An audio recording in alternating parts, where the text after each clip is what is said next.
Good morning, everyone, and welcome to your morning briefing for Wednesday, December 3rd, 2025. This is Robert. Jared and I will be staying in for Mike today. Let's get started off with the domestic sit rep. A Department of Homeland Security official said that the Trump administration is planning to expand its travel ban to include 30 countries. The official said that the list of countries that will be added to the travel ban will be released soon, but did not provide any other details. Moving over to the domestic side, the Department of Homeland Security said that a Portland, Oregon activist named John Paul Cupp is facing federal charges for making threats against ICE agents. He'd posted these threats to social media and recorded some verbal threats against ICE agents while protesting outside the Portland, Oregon ICE detention facility. Department of Energy Secretary Chris Wright said yesterday that the Trump administration is considering using the network of large industrial diesel generators at data centers and large retail stores like Walmart to curb energy prices. He didn't give any details on the timeline for this and exactly how the Department of Energy would implement this plan, but he said that these diesel generators could add up to 35 gigawatts of electricity capacity to U.S. grids. The Department of Justice also unsealed charges against a 54-year-old Los Angeles man for throwing Molotov cocktails at security officers inside of the Los Angeles Federal Building on Monday. And then finally, the Trump administration is planning to surge 100 federal agents into Minneapolis and St. Paul, Minnesota sometime this week. An official who was a U.S. official who was speaking on background said that the operation will focus on arresting illegal aliens from Somalia with final deportation orders, but collateral arrests are likely. There has been some response from Minneapolis officials. Minneapolis Mayor Jacob Frey said that local authorities are not going to assist this federal operation. Jared, if you could come on and take us through the global sit rep, please.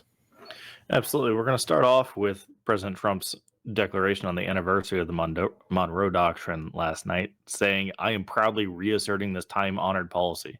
And Trump goes on to explain in the message that all the remigration policies we're seeing, the naval buildup, Panama Canal negotiations, counter-narcotics, all of it is part of the renewed Monroe Doctrine and what Trump is calling the I'm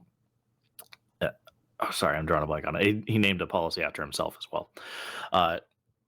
And then to that end, during a cabinet meeting yesterday, Trump warned that any country which produces or traffics drugs to the United States is subject to attack. Now, I think what's happening here is not a blanket, hey, we're going to just start shooting everybody here.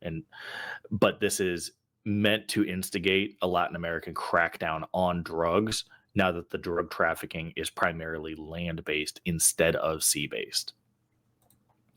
Then, still kind of staying in Latin America, Taiwan's foreign affairs minister said today that he has been in contact with the two most likely winners of the Honduran presidential election, and both of those candidates have already said that they would reconsider reestablishing ties with Taiwan, which were broken only in 2023. Now, this would be the first time that a country has switched from China to Taiwan in recognition since 1990. So this would be a major blow for China. And staying on the note of Taiwan, President Trump signed the Taiwan Assurance Implementation Act into law last night, and this mandates a review of the U.S.-Taiwan interaction guidelines every 5 years. Taiwan is touting this as a way to have more official diplomatic relations with the United States and potentially even visit U.S. federal agencies on an official capacity or in an official capacity. And China is calling for the U.S. to stop all official interactions with Taiwan after this.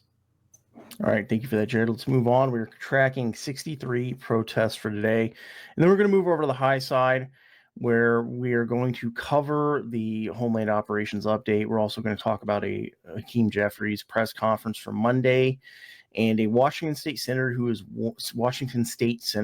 warning about coming power shortages in the Northwest.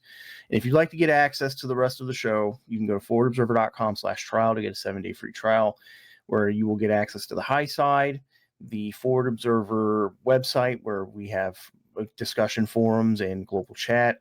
And you can also get access to our analysis and questions and answer session in the second half of the show.